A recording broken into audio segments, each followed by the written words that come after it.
Logic or emotions? Yeah, you've heard about logic, you heard about emotions. You probably dealt with people that are maybe irrational. They're not making sense. There's no logic. And usually that is when we say, oh, it's because that person is emotional. And it's true. Like, if you think about any poor decision you've done in your past, it's usually because you're connected to a lot of emotions. And it doesn't really matter what it is. Like, maybe you had a fight with somebody, maybe it was a financial decision. And yeah, whatever it is, like if you feel emotionally um, overwhelmed, it's easy to make a bad decision. And when we come to like eating, it's very common that we actually do the emotional things first. So you probably heard about emotional eating, but let's say that you are tired, you have had a hard week, and now you're kind of telling yourself you deserve yourself a drink, you deserve yourself a pizza, you deserve yourself some kind of treat, and it's not really a rational way of thinking. It's the emotional, because you feel exhausted, because you feel sorry for yourself, or whatever it is. And really, what if you would go through it logically, you would ask yourself, is this going to help me with my goals, or is this going to be beneficial for me? And let's say a drink, for example. So, will this drink really be good for me? And if you think about that rationally and with logic, it's like, okay, it's Friday night. I don't have to go up tomorrow and so on. But still, my sleep is going to get bad. Tomorrow, I'm not going to be as motivated to maybe go to the gym or train or even eat healthy tomorrow. And this is usually what happens when people fall off the wagon. They have, um, you know, these situations where they have emotional decision making happening, and then they try to make it rational afterwards, like after they've done the decision. And it's yeah, that's a common way that when we argue with people that are irrational, is because they are making up a story to make themselves sound logical and rational. But um, what we can try to do is just having this tool in our head and asking ourselves, is this an emotional decision or is it a rational decision? And I'm not saying like you can never do anything, like have a drink, or that you can never have whatever, but it's better to just have clarity of who is actually driving your car.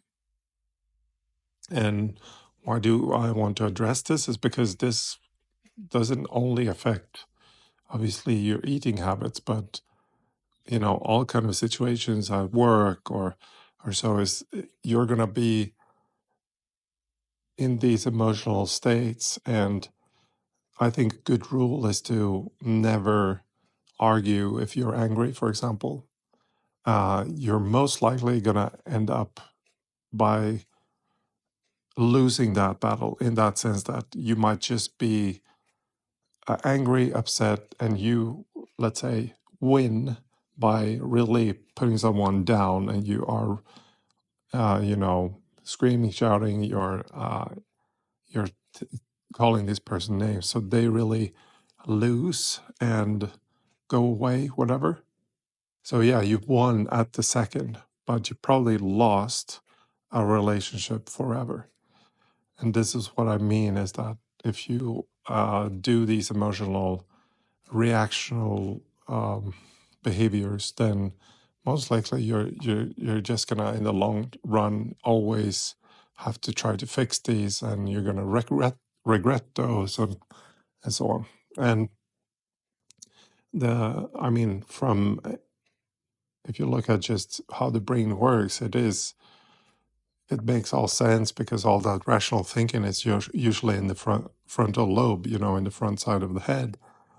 And there are situations and there are conditions that basically shut down this part of the brain. And those are usually those most basic reactions like hunger, fear, um, anxiousness, and stuff like that. So all those like most basic feelings, emotions that creatures have tend to shut down the frontal lobe. You probably already know this, but I'm pretty sure that you're not asking yourself, is this an emotional or rational decision, logical or rational? And let's say you are in a state of like going to the gym, or you should be going to the training today, and you tell yourself, no, I'm tired, it's better for me to not do this, and so on. And that's usually emotions because you're tired, like that's the emotion. And that emotion, then now you're trying to figure out what is the logic behind this. And you might rationalize, well, if I go to train now, I'm going to be X, Y, and Z, and I might not get as good results, or I don't know what it might be. Instead of thinking, just rationally, logically thinking, I am tired. Still, I made a commitment, so I just need to go, and I don't need to be expecting me to perform at 100%. But it's from a logical perspective, you would know it's more important for me to keep my consistency up than to try to figure out when I'm not going to be, tired in the future, because I'm always going to have situations where I'm going to be tired. So what is my solution? My solution is still doing it. Okay.